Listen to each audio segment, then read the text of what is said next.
Hello everyone. तो आज मैं नोट के नेक्स्ट एपिसोड्स को एक्सप्लेन करने वाली हूँ और यहाँ मैं 2 एपिसोड को एक साथ एक्सप्लेन करने वाली हूँ, इसलिए वीडियो थोड़ा लंबा हो सकता है। तो चलिए शुरू करते हैं बिना किसी देरी के, और चैनल को सब्सक्राइब ज़रूर कर देना।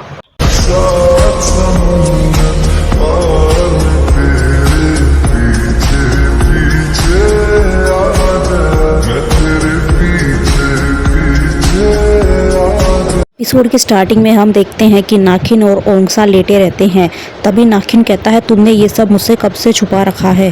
तभी ओंगसा कहता है कि तुम्हें इस बारे में बात करने के लिए किसने कहा है।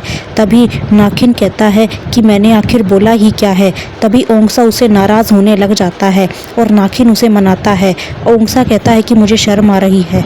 की बात सुनकर नाखिन कहता है कि मेरा बॉयफ्रेंड बहुत ज़्यादा क्यूट है, चलो हम इस अपनी रिलेशनशिप को पब्लिक कर देते हैं।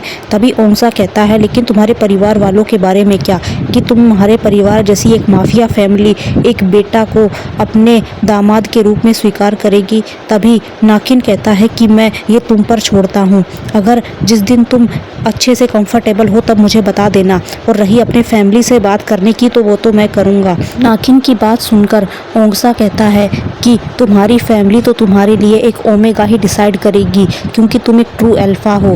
तभी नाखिन कहता है कि नहीं, ये मेरे ऊपर है कि मैं अपने लिए किसे चुनता हूँ, और मैंने तुम्हें चुन लिया है, और हमारे ख़ानदान की इज्जत बिजनेस को एक्सपेंड करने पर है, ना कि सी ओमेगा के साथ शादी करके बच्चे पैदा करने में। मैं तुमसे प्यार करता हूँ, और वैसे भी जब तक तुम मेरे साथ हो मुझे किसी चीज़ की कोई चिंता नहीं है। उसके बाद हम देखते हैं कि नाखिन ओंगसा का थोड़ा मूड रिफ्रेश करने के लिए उसे बताता है कि तुम वो इंसान हो जिसके साथ न जाने मैं कितने वक्त बाद इंटीमेट हुआ हूँ। उसकी बात सुनकर ओंगसा कहता है, इसका मतलब तुम पहले कई लोगों के साथ इंटीमेट हो चुके हो। कहते हुए ओंगसा नाराज़ होता है। तभी नाखिन उसे मनाता है और कहता है कि क्या तुम जेलस हो रहे हो। तभी ओंगसा कहता है, नहीं मैं जेलस नहीं हूँ, लेकिन फिर भी वो जेलस हो रहा होता है, लेकिन नाखिन उसे समझा ही लेता है।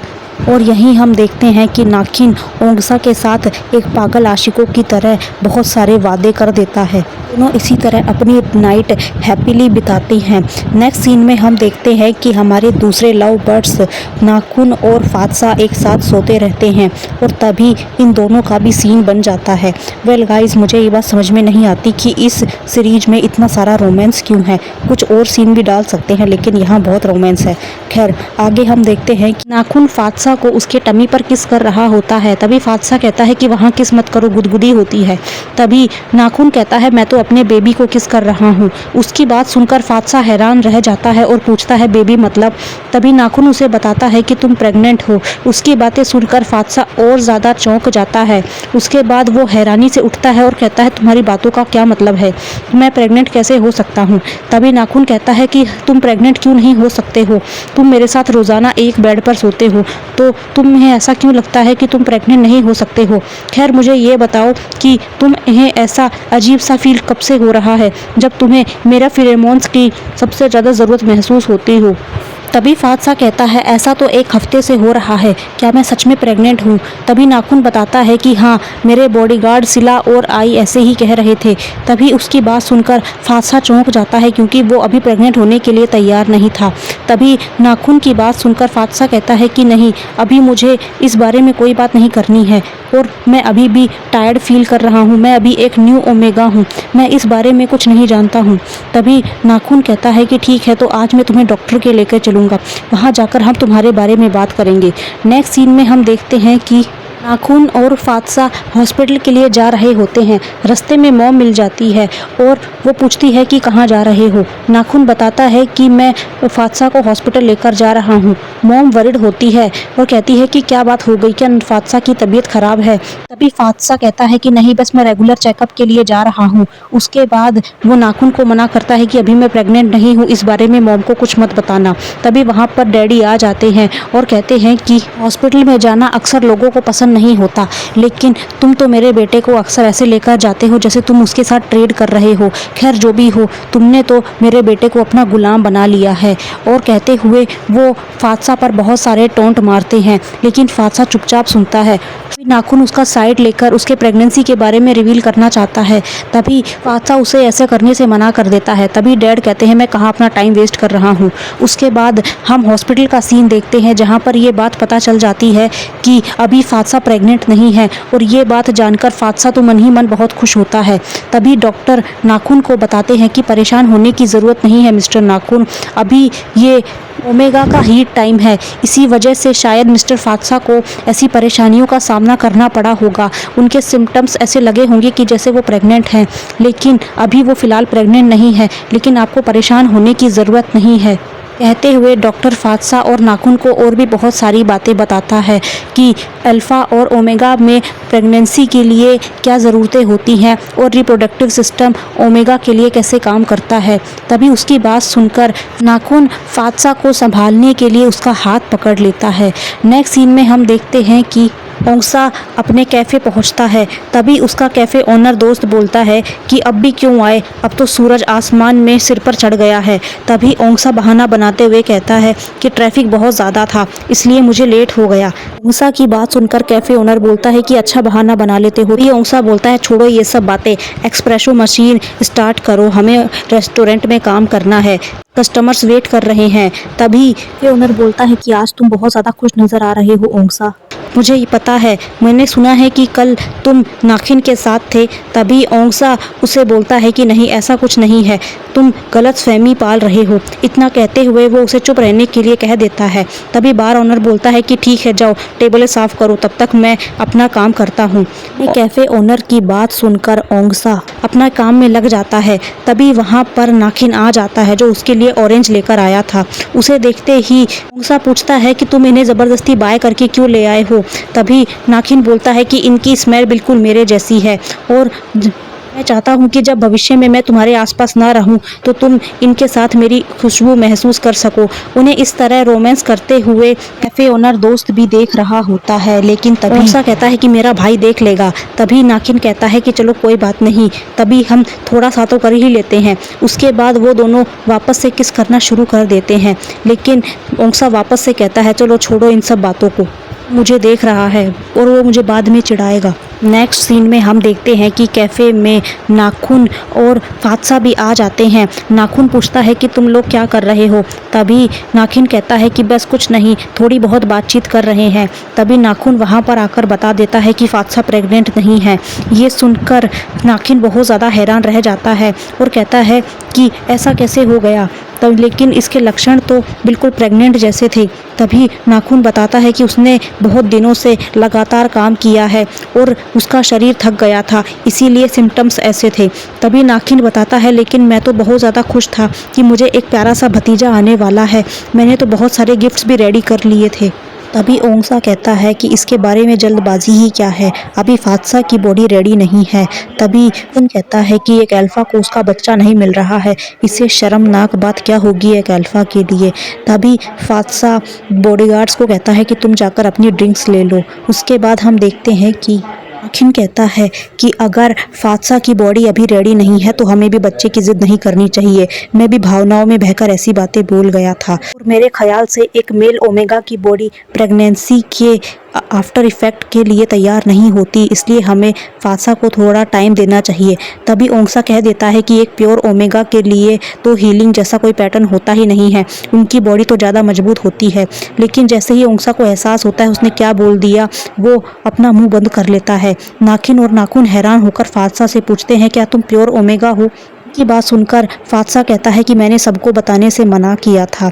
तभी ओंसा कहता है मुझे माफ़ कर दो फात्सा, मैं नहीं जानता था यहाँ मेरे मुंह से ऐसी बातें निकल जाएंगी। तभी फात्सा नाखून से ये कहता है कि मैं ये नहीं चाहता हूँ कि तुम्हारे डैडी मुझे इसलिए एक्सेप्ट करे कि मैं एक प्योर ओमेगा हूँ, बल्कि मैं चाहता हूँ कि वो मुझे फात्सा के रूप में स्वीकार करे, मुझे तुम्हारे लवर के रूप में और अपने घर के सदस्य के रूप में स्वीकार करे। अगर वो मुझे सिर्फ प्योर ओमेगा होने की वजह से स्वीकार करेंगे तो ये मैं अपनी ही बेइज्जती समझूंगा और मैं कभी भी कंफर्टेबल नहीं हो पाऊंगा। तभी नाखून उसे समझाता है और कहता है कि मैं ये बात किसी से नहीं कहूँगा, यहाँ जो भी बैठा है वो तुम्हारे बारे में बाहर जाकर किसी को नहीं बताएगा, ये सीक्रेट हमारे बीच में ही रहेगा। तुम जैसा चाहते हो वैसा ही होगा, जब तक तुम नहीं चाहोगे तुम्हारा सच हम किसी को नहीं बताएंगे।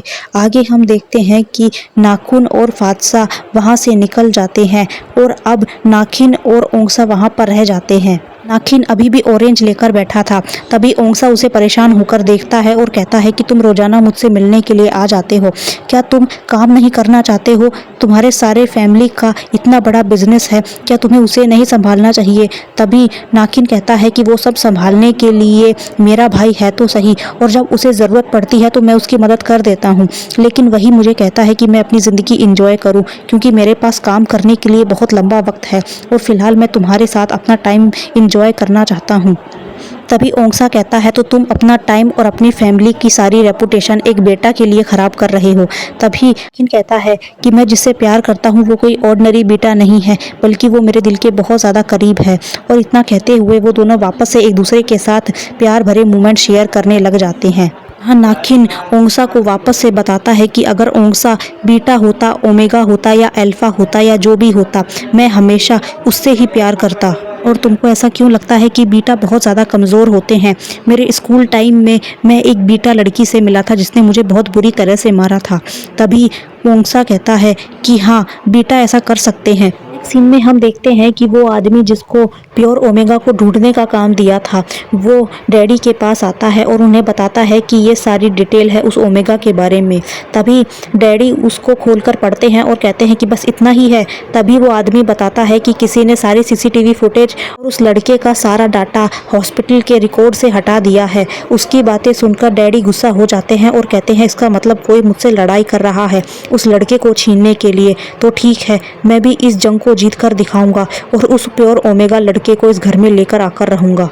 आगे हम देखते हैं कि डैडी नाखिन को बुलाते हैं और उसको बताते हैं कि उन्होंने उसके लिए एक प्योर ओमेगा ढूंढा है जिसके साथ वो उसके साथ बॉन्ड फॉर्म करवाना चाहते हैं और इसके बाद फैमिली को एक एनिग्मा बच्चा मिलेगा। लेकिन नाखिन यहाँ मना कर देता है और कह देता है कि वो पहले से किसी और के साथ प्यार करता है।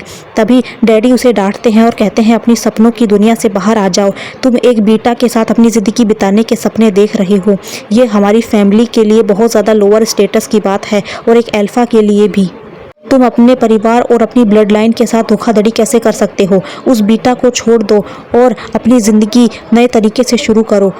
तभी नाखिन को भी गुस्सा आ जाता है और वो कहता है कि मुझे नहीं चाहिए ऐसी ब्लड लाइन जो मुझे मेरे प्यार से दूर कर दे। आपके पास नैफ है तो सही, उसको करवा दो ना उसके साथ फॉर्म। तभी डैड उसको खींचकर थप्पड़ मार देते हैं। तभी वहाँ पर नैफ भी आ जाता है, पूछता है कि डैडी नाखिन को क्यों मार रहे हैं। डैड नैफ को भी डांट देते हैं और कहते हैं कि दूर रहो हमारे मैटर से, तुम्हें बीच में नहीं बोलना चाहिए। तभी नैफ कहता है तो मैं इस परिवार का क्या हूँ जो मैं इस परिवार के मैटर के बीच में नहीं बोल सकता हूँ, और आप सबको इस तरह डराते धमकाते क्यों हैं? आपकी वजह से ही हमारी ज़िंदगी ऐसी है, और अगर मैं हाफ ब्रीड अल्फ़ा हूँ, प्योर अल्फ़ा नहीं हूँ, तो ये आपकी गलती है। तभी डैडी बोलते हैं कि हाँ, तुम एक रियल अल्फ़ा नहीं हो, लेकिन मैंने तुम्हें पाला पोसा, तुम्हें बड़ा किया, तुम्हें पैसे भी मैं ही देता हूँ, अपनी जगह तुम्हें रहने के लिए देता हूँ, एक लग्जरी लाइफ दी है मैंने तुम्हें, और तुम बदले में ये दे रहे हो मुझे।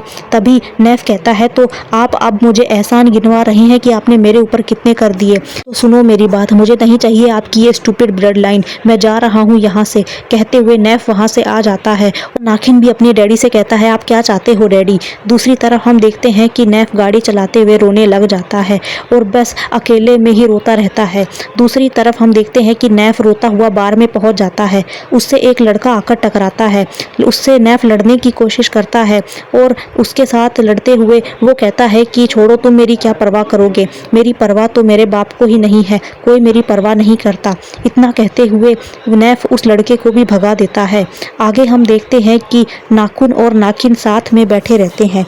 तभी नाखून पूछता है कि क्या डैड ने कभी किसी से भी सच्चा प्यार किया है? तभी नाखिन कहता है कि हाँ, शायद किया है, नैफ की मदर से। वेल गाइस, हमें यहाँ पर पता चलता है कि नैफ नाखून और नाखिन का सगा भाई नहीं है। नाखिन आगे बताता है कि नैफ की मदर भी एक बीटा ही थी, लेकिन अब डैड चाहते हैं कि मैं प्योर ओमेगा के साथ बॉन्ड बनाऊं ताकि इस खानदान को एक एनिग्मा वारिस मिल सके। नाखिन के साथ जो कुछ हुआ ये सुनकर और नैफ के बारे में जानकर नाखुन का मूड थोड़ा अपसेट हो जाता है। तभी नाखिन उसका मूड रिफ्रेश करने के लिए एक मजाक करता है और कहता है कि मैं सोच रहा हूँ क्यों ना मैं फात्सा के साथ मिलकर एक एनिग्मा बेबी प्लान कर लूँ। तभी नाखुन कहता है ऐसा कभी नहीं हो सकता, फालतू की बातें करना बंद करो। तभी नाखिन कहता है मेरे कहने का मतलब ये है कि आप जाकर डैडी को कौन बताए कि उनका वो सबसे लाडला बेटा अचानक से कहाँ पर चला गया, उसके बारे में उन्होंने कोई खोज खबर भी नहीं रखी है। तभी नाखुन के पास किसी का कॉल आता है और उस कॉल को सुनकर वो बहुत ज़्यादा परेशान हो जाता है। नेक्स्ट सीन में हम देखते हैं कि नैफ को पुलिस स्टेशन में बैठाकर रखा होता है। मतलब यार ये लड़का हर एपिसोड में पुलिस स्टेशन में बैठा रहता है क्या। खैर हम देखते हैं कि यहाँ पर नैफ के ऊपर ह्यूमन ट्रैफिकिंग के आरोप लगे हैं, लेकिन वो बार बार मना करता है कि उसने ऐसा नहीं किया। तभी नाखुन और नाखिन वहाँ पर अपने वकील के साथ आ जाते हैं और पुलिस ऑफिसर से बात करते हैं। पुलिस ऑफिसर बोलता है कि मैं आपकी परेशानी समझता हूँ लेकिन सबूत मिले हैं। तभी नाखिन कहता है कैसे सबूत। तभी पुलिस ऑफिसर बताता है कि जो भी विक्टिम था से मिले सबूत आपके भाई के खिलाफ हैं और कानून सबूतों पर काम करता है, विश्वास पर नहीं। उसके बाद हम देखते हैं कि नाखुन और नाखिन नैफ से मिलने के लिए जाते हैं, जहां नैफ उन्हें कहता है कि प्लीज़ मुझे बचा लो, मुझे फंसाया जा रहा है, मैं कुछ नहीं जानता हूं। तभी नाखुन कहता है कि मेरी आंखों में देखो और सच बताओ, क्या तुम सच में इस बारे में कुछ नहीं जानते हो। तभी नैफ नाखुन की आंखों में देखता है और कहता है कि भाई मेरी बातों का भरोसा करो, मुझे गलत फंसाया गया है, मैं ह्यूमन ट्रैफिकिंग के मामले में बिल्कुल भी शामिल नहीं था, मैं सच कह रहा हूँ। तभी वो दोनों नैफ का भरोसा कर लेते हैं। नाखुन कहता है कि भरोसा रखो, तुम्हें जितना जल्दी हो सके मैं यहाँ से बाहर निकाल लूँगा। नाखुन और नाखिन वापस से पुलिस ऑफिसर के पास आते हैं और उन्हें जमानत के कागज और कुछ पैसे देते हुए मामले को रफा दफा करने के लिए कहते हैं। तभी वो पुलिस ऑफिसर कहता है कि हर मामले को पैसे देकर रफा दफा नहीं किया जा सकता है, ये एक ह्यूमन ट्रैफिकिंग का मामला है, इसके लिए पुख्ता सबूत लगता है और जब तक हमें आपके भाई के बेकसूर होने के सबूत नहीं मिल जाते हम उसे इस तरह नहीं छोड़ सकते। आपको मेरे साथ कानूनों का पालन करना ही होगा। लेकिन नाखुन और नाखिन इस बात को अपने ईगो पर ले लेते हैं और कहते हैं कि भाड़ में गया नियम और कानून। उसके बाद वो दोनों उठते हैं और ज़बरदस्ती दरवाजे पर जोर से अपनी पूरी ताकत के साथ लात मारते हैं और पुलिस ऑफिसर को भी अपनी अल्फा पावर से डरा देते हैं और उसे दूर करके अपने भाई को आज़ाद करा लेते हैं। लेकिन जाने से पहले वो पुलिस ऑफिसर को बोलकर जाते हैं कि जमानत का पैसा आपकी टेबल पर है और हम अपने भाई को लेकर यहाँ से जा रहे हैं और जितना भी आपका नुकसान हुआ है उसका कंपनसेट हम कर देंगे। इतना कहते हुए वो अपने भाई को लेकर घर आ जाते हैं। नेक्स्ट सीन में हम देखते हैं कि डैडी नैफ पर गुस्सा करते हैं। तभी नैफ कहता है कि मैंने ऐसा कुछ नहीं किया है और वो मुझे ज़बरदस्ती अरेस्ट करके लेकर चले गए। लेकिन डैड इस बार नैफ को भी डांटते हैं और कहते हैं तुम जिस दिन से पैदा हुए हो इस घर के लिए मुसीबत ही खड़ी करते हो। कौन सा ऐसा दिन नहीं गया जिस दिन तुमने कोई परेशानी खड़ी नहीं की है, लेकिन तुमने तो जैसे ठेका ले रखा है मेरा सिर नीचे झुकाने का। कितना कहते हुए वो नैफ पर हाथ उठाते हैं, लेकिन नाखुन उनका हाथ पकड़ लेता है और उन्हें नैफ पर हाथ उठाने से मना कर देता है। यहाँ पहली बार हमें 3 अल्फा भाइयों की ताकत दिखाई जाती है कि वो एक दूसरे को कितना अच्छा प्रोटेक्ट करते हैं। मॉम भी कहती है कि मैं नैफ को प्रोटेक्ट करूँगी, अगर वो सच्चा है तो मैं उसका साथ दूंगी। डैड वहाँ से जाते हैं, लेकिन जाने से पहले वो वापस से फात्सा की तरफ पलट कर देखते हैं और कहते हैं कि सब कुछ तुम्हारी वजह से हुआ है। जिस दिन से तुम्हारे कदम इस घर में पड़े हैं इस घर में कभी खुशियां आई ही नहीं। तभी नाखुन फात्सा को प्रोटेक्ट करने के लिए भी आगे बढ़ता है, लेकिन फात्सा ही उनके डैड को जवाब देते हुए कहता है कि आप जैसे इंसान मुझे समझ में ही नहीं आते। जो इंसान बिजनेस को जब संभाल नहीं पाता और अपने परिवार को नहीं संभाल पाता तो वो ऐसे इंसान को ढूंढता है जिस पर वो अपना सारा गुस्सा उतार सके, और आप वही कर रहे हैं अपने परिवार वालों के साथ। अब बारी बारी एक एक इंसान को देखते हैं जो कमज़ोर है उसी पर अपना सारा गुस्सा और सारी भड़ास निकाल देते हैं। फात्सा की ऐसी बातें सुनकर डैडी को बहुत ज़्यादा गुस्सा आ जाता है, लेकिन नाखुन उसे प्रोटेक्ट करने के लिए बीच में खड़ा हो जाता है और इसीलिए डैड को वहाँ से मुंह बनाकर जाना पड़ता है। सीन में हम देखते हैं कि कैफ़े ओनर के पास नाखुन और नाखिन का कज़न ब्रदर जापान आता है और वो ओंसा के बारे में पूछता है और ओंसा के बारे में कैफ़े ओनर बता देता है कि वो नाखिन के साथ डेट पर गया है। ये सुनकर तो जापान भी बहुत ज़्यादा खुश हो जाता है। तभी वो कैफ़े ओनर से अपने लिए एक अच्छा सा ड्रिंक मांगता है और कहता है कि क्या मुझे आज चॉकलेट शेक मिल जाएगा। तभी कैफ़े ओनर कहता है वो ख़त्म हो गया। तभी वो लड़का वापस से कहता है तो क्या मुझे लाटे या आइस मिल्क टी मिल जाएगी। तभी कैफ़े ओनर वापस से कहता है वो भी ख़त्म हो गया। तभी जापान पूछता है तो आपकी दुकान में बचा ही क्या है। तभी कैफ़े ओनर बोलता है कि सब कुछ है, मैं तो तुम्हारे साथ सिर्फ मजाक कर रहा था, चलो मैं तुम्हारे लिए तीनों ही बना देता हूँ। तभी जापान कहता है अरे एक ही बहुत है, और दोनों के बीच बस थोड़ी बहुत हल्की बातचीत होती है। नेक्स्ट सीन में हम देखते हैं कि नाखून के दोनों भाई और नाखून फात्सा के साथ बैठकर नैफ के केस में डिस्कस कर रहा होता है। तभी नाखून फात्सा से कहता है कि तुम कुछ पी लो, तुम्हें अगर अपनी तबीयत ठीक नहीं लग रही है तो। फात्सा मना कर देता है और कहता है चलो हम केस के बारे में बात करते हैं। तभी वहाँ पर एक बॉडीगार्ड आता है और वो एक फ़ोटो को खोलकर नाखून के सामने रख देता है और कहता है कि ये एविडेंस के बारे में बात कर रहे थे पुलिस वाले। नाखून उस तस्वीर को देखता है और उसे नैफ की तरफ खिसका देता है। नैफ उस तस्वीर पर जोर डालने की कोशिश करता है और कहता है कि हाँ, उस रात मैं इस लड़की से बार पर मिला था और मुझे कुछ क्लियरली याद भी नहीं है, बस इतना कि कोई मुझसे टकराया था। तभी वहाँ पर खड़ा एक बॉडीगार्ड मिलता है कि इन फ़ोटोज़ को देखने पर तो ऐसा लगता है कि जैसे वो लड़की और आप बहुत ज़्यादा क्लोज होकर खड़े थे। भी नाखिन नैफ के हाथ से उस टैबलेट को लेता है और कहता है कि ये तस्वीरें किसी की एकदम से ली गई तस्वीरें लगती हैं, ऐसा बिल्कुल नहीं लगता कि इन्हें लगातार लिया गया है या ये फुटेज लगातार ली गई है। ऐसा लगता है किसी ने जानबूझकर उस मोमेंट का इंतज़ार किया कि जब नैफ उस लड़की के क्लोज आए और सबको बेवकूफ़ बनाने के लिए और मिसअंडरस्टैंडिंग क्रिएट करने के लिए उस तस्वीरों को इस तरह लिया जाए।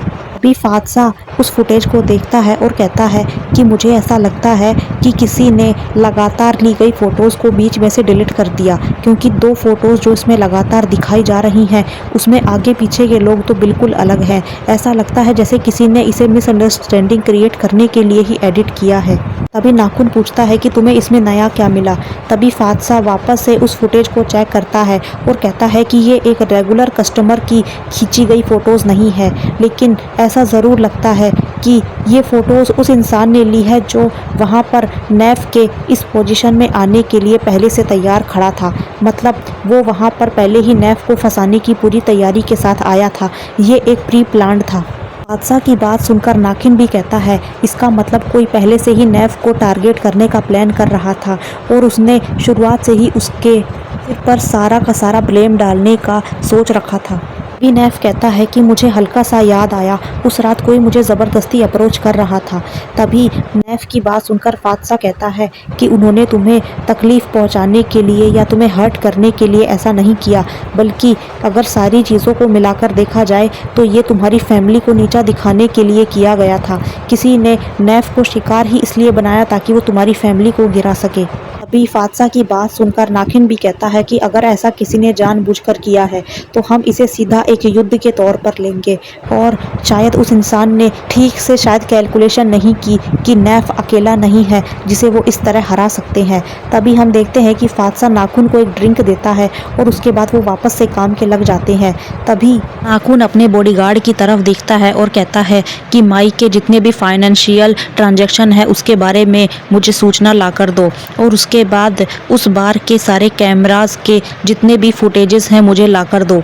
उसके बाद नाखून नाखिन की तरफ देखते हुए कहता है कि तुम हर उस इंसान की पड़ताल करो जो हमारे घर के आसपास तुम्हें सस्पिशियस नज़र आ रहा है और हमारे साथ बुरा करके उसे कोई पर्सनली फ़ायदा मिल सकता है, क्योंकि हम उसे किसी भी तरह से जीतने नहीं दे सकते हैं।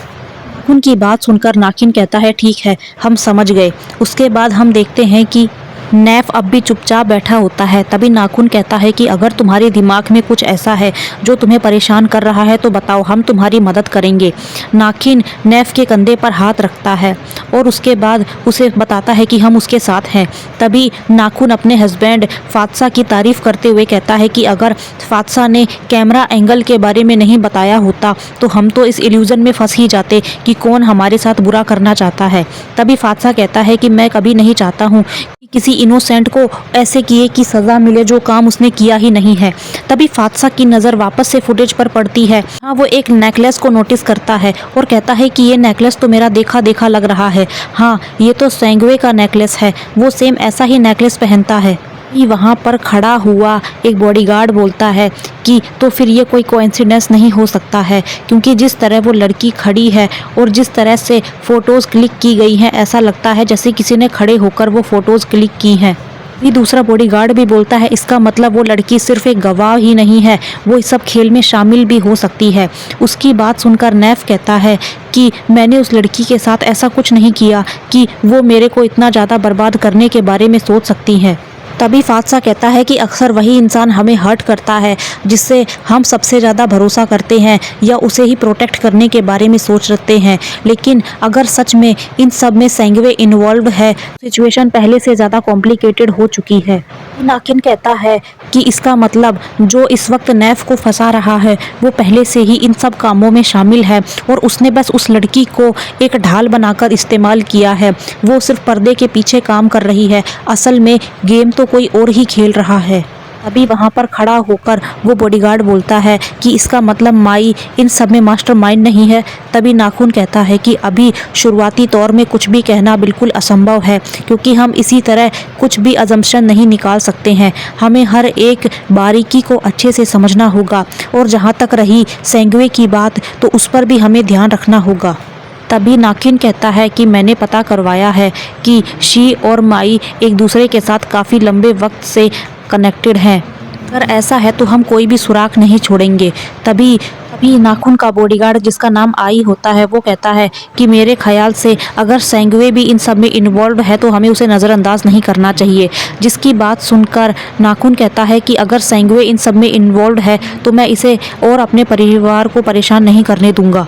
सीन में हम देखते हैं कि ओंगसा अपने कैफ़े में काम कर रहा होता है। तभी उसके पास फात्सा का कॉल आता है और वो उसे सारी सिचुएशन के बारे में बता देता है और उसकी बात सुनकर ओंगसा बहुत ज़्यादा हैरान रह जाता है। फात्सा उसे सेंगवे के बारे में पूछता है तो ओंगसा जवाब देता है कि वो अभी यहाँ पर नहीं आया, लेकिन हम दोनों ने मिलने का डिसाइड किया था और उसने वो प्लान भी कैंसिल कर दिया, लेकिन मुझे समझ में नहीं आया कि उसने ऐसा क्यों किया। उसने मुझे रीज़न भी नहीं बताया और उसकी बातें सुनकर फात्सा हैरान रह जाता है। तभी वहाँ पर कैफ़े ओनर आता है और बोलता है क्या बात हो गई। तभी ओंगसा उसे बताता है कि कुछ तो फात्सा की फैमिली में हुआ है। नेक्स्ट सीन में हम देखते हैं कि फात्सा नाखून के लिए हॉट ड्रिंक लेकर आता है और कहता है कि तुम इसे पी लो, तुम्हें अच्छा लगेगा। नाखून एक सिप लेता है और फात्सा को अपने क्लोज खींच लेता है और यहाँ पर इन दोनों का रोमांस वापस से चालू हो जाता है। फात्सा उसे पूछता है कि तुम क्या कर रहे हो। तभी नाखून कहता है कि तुम बहुत ज़्यादा अमेजिंग हो, अगर तुम अपना दिमाग नहीं चलाते तो हमें तो कभी इस केस की तह तक जाने का मौका ही नहीं मिलता। तभी फात्सा कहता है मुझे आदत है हर फोटोज़ में डिटेल ढूंढ लेने की। तभी नाखून कहता है इसका मतलब तुम्हें एक रिवॉर्ड तो मिलना ही चाहिए तुम्हारे इस अच्छे दिमाग के लिए। तभी फात्सा खुश होकर बोलता है क्या रिवॉर्ड। उसके बाद हम देखते हैं कि नाखून फात्सा को उसके गालों पर किस करने लग जाता है। तभी फात्सा कहता है ये तो तुम्हारा रिवॉर्ड हुआ, मेरा नहीं। तभी नाखून कहता है कि तुमने तो मुझे पकड़ लिया और उसके बाद हम देखते हैं कि इन दोनों का रोमांस वापस से चालू हो जाता है, जहाँ पर ये दोनों एक दूसरे के साथ बहुत ज़्यादा क्यूट मोमेंट शेयर करते हैं। यार इनका हर एपिसोड में कुछ ना कुछ लगा रहता है। खैर छोड़ो, आगे हम देखते हैं कि इस सीन के बाद दोनों एक दूसरे को हक करके सो जाते हैं। अगली सुबह नाखून अपने तीनों भाइयों और फात्सा के साथ अमिंत्रा के घर जाता है और उसे बताता है कि मैं यहाँ पर इसलिए आया हूँ ताकि मैं ये जान सकूँ कि नैफ के मामले को इस तरह मैनिपुलेट कौन कर रहा है। तभी अमिंत्रा कहती है कि मेरे ख्याल से अगर तुम मेरे घर का पता ढूंढ सकते हो तो उस इंसान को भी ढूंढ सकते हो जो रियल कल्प्रिट है। तभी नाखून कहता है कि क्या सच में ये कोई कोइंसिडेंस है कि जब भी मैं इस केस के बारे में छानबीन करने की कोशिश करता हूँ हर तरफ हमारे ही लोग देखने को मिलते हैं, चाहे उनका कम्युनिकेशन लॉग हो या ट्रांसफ़र आईडी, हर जगह तुम्हारे ही लोग क्यों मिलते हैं। उसकी बात सुनकर अमिंत्रा किंग योग की तरफ देखती है और बोलती है क्या तुमने ये सब कुछ किया है। तभी किंग योग बोलती है कि नहीं, मैंने ऐसा कुछ नहीं किया है, क्योंकि तुमने मुझे पिछली बार ऐसा कुछ करने से मना कर दिया था, इसलिए मैंने अब ये गंदी ट्रिक्स खेलना छोड़ दिया है। मैं तुम्हारा भला चाहती हूँ, तुम्हारी तरफ हूँ, इसलिए मैंने अब कोई भी गलती नहीं की है। किंग योग की बात सुनकर अमिंत्रा नाखून की तरफ एक फ़ाइल बढ़ाती है और कहती है इस डॉक्यूमेंट को पढ़ लो। उसके बाद हम देखते हैं कि फात्सा उस डॉक्यूमेंट को पढ़ता है और कहता है कि किंग योक और माई का सरनेम सेम है। इन डॉक्यूमेंट से ये भी पता चलता है कि ये दोनों कजिन है। ये सुनकर हर कोई शॉक्ड रह जाता है। तभी अमिंत्रा किंग योक की तरफ देखती है और कहती है, क्या तुम माई के साथ काम कर रही हो? तुम उसके बारे में क्या जानती हो? तभी किंग योक कहती है कि हम दोनों का सेम ब्लड है। इसका मतलब ये नहीं है कि मैं उसकी तरफ हूँ। मैं उसके लिए काम नहीं करती हूँ। मैं तुम्हारे साथ लॉयल हूँ। मैं तुम्हें कैसे धोखा दे सकती हूँ? मुझ पर भरोसा करो। और जब से तुमने मुझे कहा है कि मैं सब कुछ तुम्हारे हाल पर छोड़ दूँ, मैंने तो कोई गंदी ट्रिक इस्तेमाल करना भी छोड़ दिया है। इसलिए प्लीज़ मुझ पर भरोसा करो। मैं कोई भी गलत काम नहीं कर रही हूँ। तभी अमिंत्रा कहती है कि ठीक है, मुझे तुम पर भरोसा है, तुम जाओ यहाँ से। और उसकी बात सुनकर किंग योक वहाँ से चली जाती है। किंग योक के जाते ही नाखून अमिंत्रा की तरफ देखता है और कहता है, तो यहाँ सिर्फ केवल नैफ को ही टारगेट नहीं किया जा रहा है। तभी नैफ भी कहता है कि मुझे ऐसा लगता है कि हर कोई एक एक करके हम सबको टारगेट कर रहा है। भी फादशाह कहता है कि मेरे ख्याल से ये कोई पूरी गैंग है जो एक तरफ से हमला करती है और दूसरा उसके मैसेज चारों तरफ फैलाता है। हमें बहुत सोच समझ के रखना होगा। तभी नाखून कहता है कि इस बार बात मेरे परिवार की रेपुटेशन की ही नहीं है, बल्कि इसमें अब उन लोगों को भी घसीटा जा रहा है जो मेरे आसपास हैं। नेक्स्ट सीन में हम देखते हैं कि अमिंत्रा वहीं पर ओंगसा के कैफ़े में बैठी होती है और कहती है कि अगर तुम्हारी वो सब ऑर्डिनेट और अरेस्ट की गई औरत दोनों ही सेम सरनेम की हैं और उसके बाद अगर तुम मेरे ऊपर शक कर रहे हो कि मैं भी इन्वॉल्व हूँ, तो मैं पहले ही बता देती हूँ, इसमें मेरा कोई लेना देना नहीं है। अब तुम मेरा भरोसा करते हो या नहीं, ये तुम्हारे कॉमन सेंस और ब्रेन सेल्स के ऊपर है। अभी नाखून कहता है कि जब लोग आपस में जुड़े हुए हैं तो शक तो होगा ही। तभी अमिंत्रा कहती है कि माई और किंग योक सेम ब्लड लाइन की हैं, लेकिन मेरे ख्याल से ये डिफरेंट भी है कि वो दोनों ही ओमेगा हैं, लेकिन वो कभी बहन की तरह एक साथ बड़ी नहीं हुई हैं, तो उनमें सिस्टर्स वाला अफेक्शन तो मौजूद ही नहीं होगा। और किंग योक को तो मेरी फैमिली ने तभी अडॉप्ट कर लिया था जब वो 2 साल की थी, और वास्तविकता में हुआ क्या था मुझे तो ये भी नहीं पता है। अमिंत्रा की बात सुनकर फादशाह कहता है, क्या ये सच में एक इत्तेफाक है? भी अमिंत्रा कहती है, मेरे ख्याल से कोई और भी इस खेल में मौजूद है जो उनसे कनेक्टेड है। अभी नाखिन कहता है, तो फिर एक ही इंसान बचा जिस पर हमारा शक जाता है। उसकी बात सुनकर अमिंत्रा कहती है कि हाँ टिम, क्योंकि वो पहले ही तुम्हारे बार में ड्रग्स रखने के इल्ज़ाम में जेल में जा चुका है और मुझे पता चला है कि वो माई का एक्स बॉयफ्रेंड था। उसकी बात सुनकर फादशाह कहता है, इसका मतलब क्या ये हो सकता है कि टिम ने जानबूझकर ह्यूमन ट्रैफिकिंग के केस में नैफ को फंसा दिया? फादशाह की बात सुनकर अमिंत्रा कहती है कि ऐसा लगता है कि उसके दिल में तुम लोगों के लिए बहुत ज़्यादा नफरत भरी है। उसके बाद अमिंत्रा कहती है कि छोड़ो ये सब बातें, लेकिन ये बताओ कि चाचिंग शाओ में जो लैंड है, क्या तुम उसे देखने का प्लान बना रहे हो? तभी नाखिन कहता है कि हाँ ज़रूर, लेकिन तुम तो कह रही थी कि तुमने एजेंट के साथ पहले ही अपॉइंटमेंट कर ली है। तभी अमिंत्रा कहती है कि अगर तुम भी उसी एजेंट के साथ अपॉइंटमेंट करने जा रहे हो तो मुझे डर है कि अगर ऐसा हुआ तो मैं उन सबको मार डालूंगी जिसने उस लैंड को मेरे हाथ से खोसने की कोशिश की। उसकी बात सुनकर नाखिन कहता है, तुम बहुत ज़्यादा निर्दयी हो अमिंत्रा। उसके बाद नाखून फादशाह को वहाँ से लेकर चला जाता है और वहाँ पर सिर्फ ओंगसा, नाखिन और अमिंत्रा बच जाते हैं। तभी नाखिन ओंगसा का इंट्रोडक्शन अमिंत्रा से कराते हुए कहता है कि ओंगसा, ये अमिंत्रा है जिसके बारे में मैंने तुम्हें बताया था, ये एक बीटा है। इसी के बारे में मैं तुम्हें उस दिन बता रहा था कि एक बीटा ने मुझे स्कूल में पीट दिया था, वो अमिंत्रा ही थी, क्योंकि इसने मुझे एहसास दिलाया कि बीटा बहुत ज़्यादा ताकतवर होते हैं, वो किसी से डरते नहीं हैं। तभी अमिंत्रा उनके सामने बैठती है और कहती है, तो ये ओंगसा वही बीटा है जिसे तुम प्यार करते हो। ऐसा लगता है जैसे अब ये अल्फा बीटा का रोमांस ट्रैक शुरू हो गया है। वैसे मैं तुम्हें एक और बात बता दूं, कोई फ़र्क नहीं पड़ता कि तुम अल्फा हो या बीटा हो, मुझे नहीं लगता कि तुम इसके साथ कुछ भी कर सकते हो, क्योंकि तुम एक इंसान हो और यही तुम्हारी असल पहचान है। अगर आज मैं जैसी भी हूँ, ये मैंने खुद ने चुना है और मैं ऐसी ही रहूँगी। उसके बाद अमिंत्रा वहाँ से चली जाती है और वहाँ पर ओंगसा और नाखिन बच जाते हैं। उसके जाने के बाद ओंगसा उसकी तारीफ़ करता है और कहता है कि मिस अमिंत्रा बहुत ही अमेजिंग बीटा है, बहुत ज़्यादा कूल है। नाखिन कहता है कि कई बार वो ज़रूरत से ज़्यादा शो ऑफ भी करती है। और मैं यहाँ पर तुम्हें अपनी पुरानी बात याद दिलाना चाहूँगा। सेकेंडरी जेंडर इंसान की कीमत निर्धारित नहीं करता है, क्योंकि वो सिर्फ उसकी पहचान है, उसका दिल ज़्यादा ज़रूरी है। और उसके साथ ही मेरे ख्याल से अगर तुम एक अल्फ़ा होते या ओमेगा होते तो भी मैं तुम्ही को चुनता, और लेकिन तुम बीटा हो ये भी तुम्हें ख़ास बनाता है, क्योंकि बीटा अपने आप में ही पूरे होते हैं, उन्हें किसी और की ज़रूरत नहीं होती जैसे कि अल्फ़ा और ओमेगा को होती है। तुम वाकई में मेरे लिए खास हो। ये ओंसा कहता है लेकिन तुम्हारी फैमिली में मैं कैसे सूट होऊंगा। तभी नाखिन कहता है कि मेरी फैमिली में क्या सबको पंख लगे हैं जो तुम उनके बीच अजीब दिखाई दोगे। ये मेरी चॉइस है कि मैं तुमसे प्यार करता हूँ और तुम मेरी ज़िंदगी का आखिरी शख्स हो जिसके साथ मैं रहना चाहता हूँ। मैं अपने और मेरी फैमिली के बीच के स्टेटस को देखने की ज़रूरत नहीं है, क्योंकि तुम जैसे भी हो वैसे ही मेरे लिए बहुत ज़्यादा खास हो।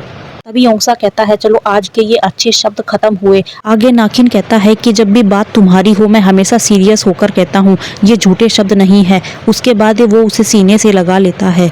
नेक्स्ट सीन में हम देखते हैं कि तीनों भाई आपस में साथ बैठे रहते हैं और तभी वहाँ पर इस ब्रदर मूवमेंट को ख़राब करने के लिए उनके डैडी बीच में आ जाते हैं और उनको देखते हुए कहते हैं कि चलो अच्छा है सब यहीं पर मिल गए, मुझे तुमसे कुछ बात करनी है।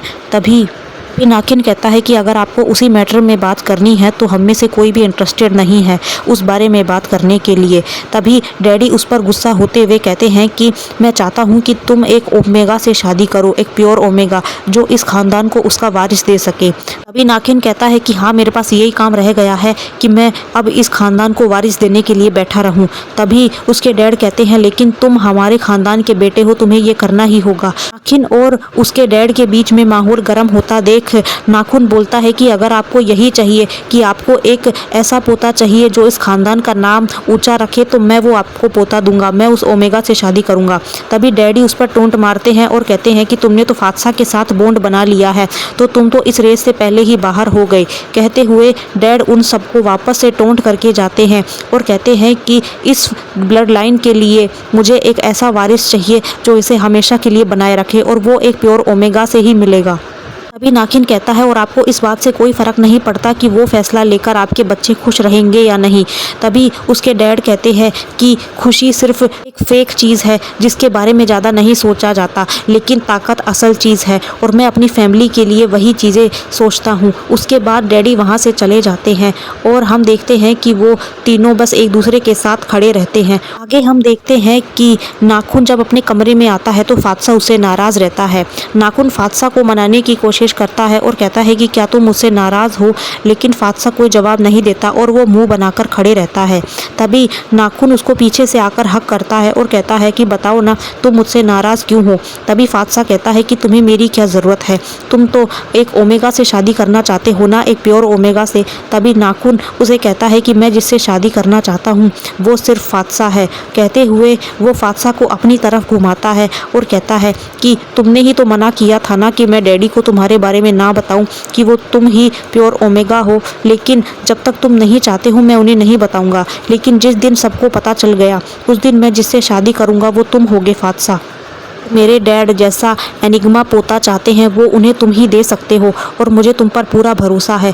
कहते हुए वो फादशाह को करेज करता है, लेकिन यहाँ हमें फादशाह के चेहरे से एक डर भी दिखाई देता है कि जैसे वो अभी प्रेगनेंसी को कंसीव नहीं करना चाहता हो। वहीं नाखुन फादशाह को उसके फोरहेड पर किस करता है। नेक्स्ट सीन में हम नैफ को देखते हैं जो बार में बैठा रहता है। तभी वहाँ पर हमारा ठरकी सेंगवे आ जाता है और वो वापस से अपनी अदाओं का जादू नैफ पर चलाने लगता है। तभी नैफ उसे देखकर कहता है कि क्या कोइंसिडेंस है।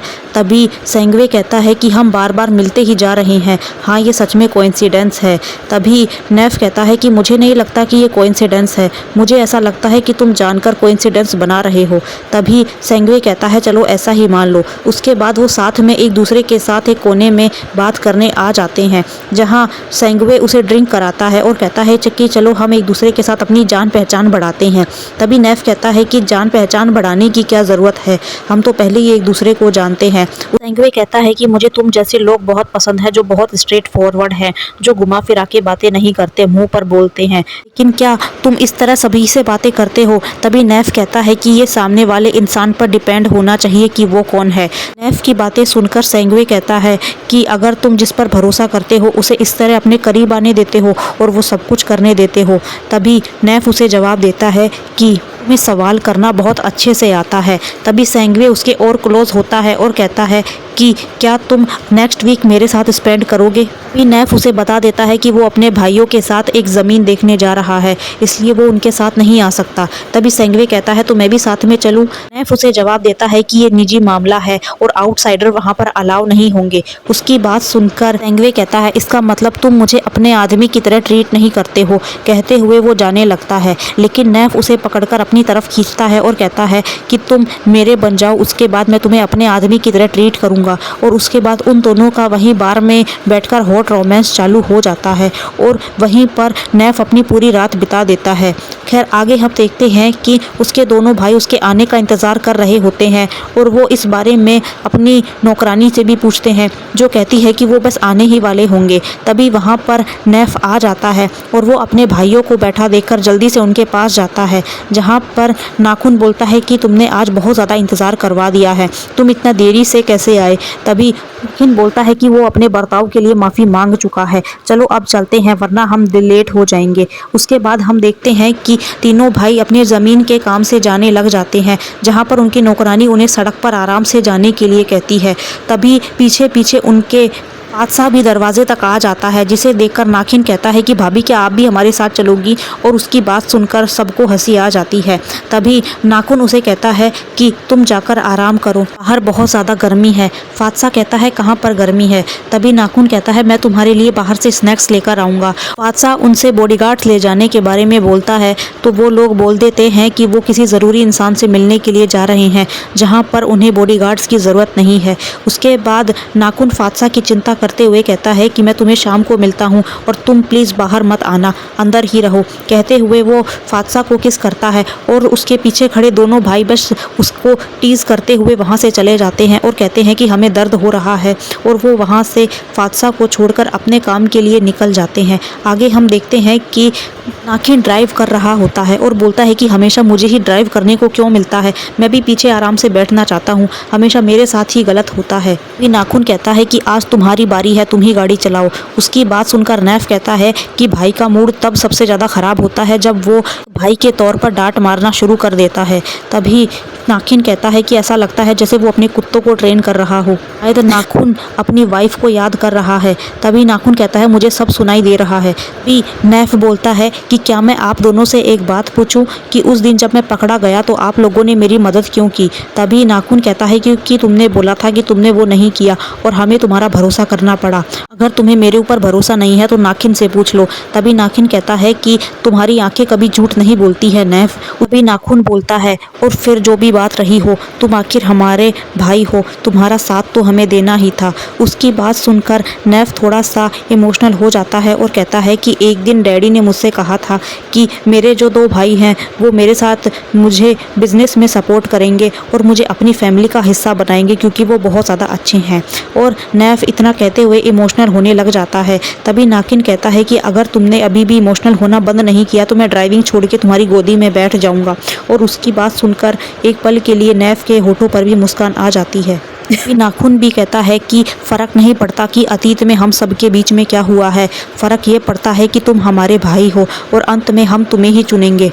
अभी हम देखते हैं कि नाखून के पास बादशाह का कॉल आ जाता है और नाखून कहता है कि मेरी वाइफ का कॉल आ रहा है। उसके बाद वो कॉल उठाकर उससे बात करने लग जाता है। तभी दूसरी तरफ हम देखते हैं कि अमिंत्रा को भी किसी का कॉल आता है और उससे बता रहे होते हैं कि आप जिस लैंड मास्टर से मिलने के लिए आ रही थी वो अभी अवेलेबल नहीं है। उसकी बात सुनकर अमिंत्रा गाड़ी रोकती है और बाहर आकर उससे बात करते हुए कहती है कि तुम ये इन्फॉर्मेशन मुझे अब दे रहे हो, तुम्हें पता भी है मैं कितना लंबा सफ़र तय करके आ चुकी हूँ, या तुमने अपनी प्रॉपर्टी किसी और को सेल कर दी है? ये वो कॉल साइड आदमी बोलता है कि नहीं मैडम, ऐसा बिल्कुल नहीं है। अभी अमिंत्रा बोलती है तो आखिर तुम्हारे कहने का मतलब क्या था। तभी वो आदमी कहता है कि अभी हमारे पास कोई ज़मीन बाकी नहीं बची है। ये अमिंत्रा कहती है कि देखो हम यहाँ पर आ गए हैं, अब मैं खाली हाथ नहीं लौटने वाली हूँ, इसीलिए तुम जहाँ पर भी हो मुझे अपनी लोकेशन भेजो। दूसरी तरफ हम देखते हैं कि नाखून फातसा से बात कर रहा होता है और कहता है कि क्या तुमने आराम किया, तुम्हारी तबीयत कैसी है, क्या तुमने खाना खा लिया। तभी फातसा उसे कहता है कि हाँ मैं बिल्कुल ठीक हूँ।